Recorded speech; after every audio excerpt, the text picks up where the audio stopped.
Game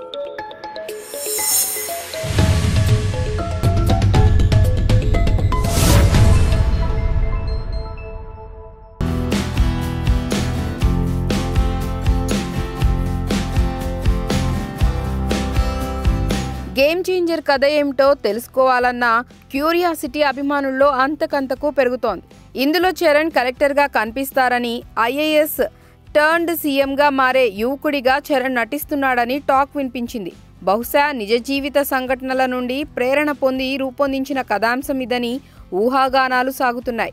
2023లో Charan పుట్టినరోజు సందర్భంగా ఈ చిత్రం ఫస్ట్ లుక్ ఆవిష్కరించినా కానీ సినిమా కథాంశం గురించిన అప్డేట్లు ఇంకా విడుదల కాలేదు. ప్రస్తుతం గేమ్ చేంజర్కి సంబంధించిన మరిన్ని వివరాల కోసం అభిమానులు ఆసక్తిగా ఉన్నారు.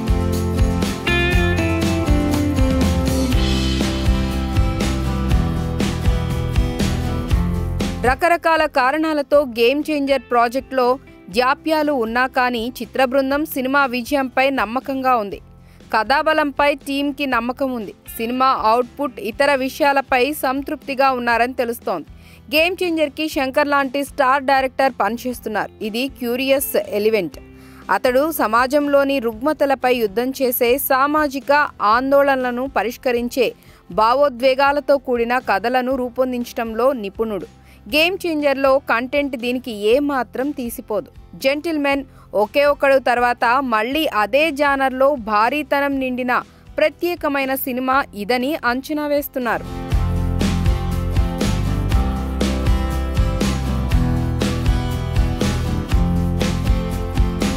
భారతదేశంలో ఎన్నికల వ్యవస్థను మార్చటానికి ఎలాంటి మార్పులు తేవాలి అనే పాయింట్ని ఇందులో చర్చిస్తున్నారని గుసగుస వినిపిస్తోంది.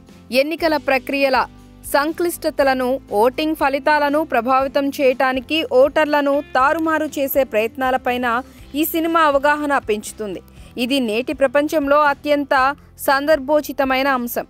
ప్రముఖ మీడియా కథనం ప్రకారం 1990లలో భారీ సంస్కరణలను అమలులోకి తెచ్చిన మాజీ ప్రధాని, ఎన్నికల కమిషనర్ టిఎన్ శేషన్ జీవితం ఈ చిత్రానికి ప్రేరణ అని గుసగుసలు వినిపిస్తున్నాయి.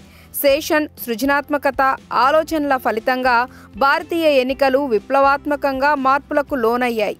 ఎన్నికల విధానాలను మార్చిన అతని పదవీకాలం ఆధారంగా గేమ్ చేంజర్ కథాంశాన్ని రాసుకున్నారని, నాటి ముఖ్య సంఘటనలను కథాంశంలో హైలైట్ చేస్తున్నారని సమాచారం.